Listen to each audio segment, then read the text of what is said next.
Meanwhile, the other big story of the day, this news broke this afternoon. Governor Greg Abbott has now issued a statewide mask requirement in Texas.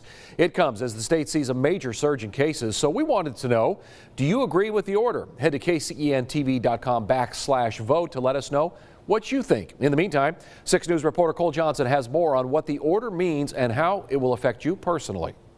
I am issuing a face covering requirement for all counties with more than 20 COVID cases. A big step in tackling the fight against coronavirus in Texas. The new mask mandate goes into effect on Friday just after noon. COVID-19 is not going away. In fact, it's getting worse. If you look at Governor Abbott's order, you have to wear a mask inside commercial spaces, public buildings, and outside if you cannot stay 6 feet away from others. If you're not in compliance, first you get a warning. After that, an up to $250 fine. But let me be clear. No one can ever be put in jail for violating this safe practice. Governor Abbott says local law enforcement has the authority to enforce the standard.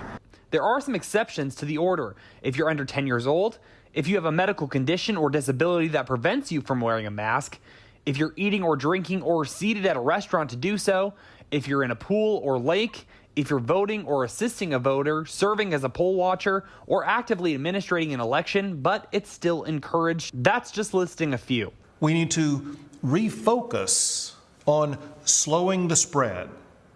But this time, we want to do it without closing down Texas again. Governor Abbott also focused in on gatherings. He issued a proclamation for outdoor gatherings of more than 10 people. Now you'll need the mayor or county judge's approval depending on where it is. Reporting for 6 News, I'm Cole Johnson.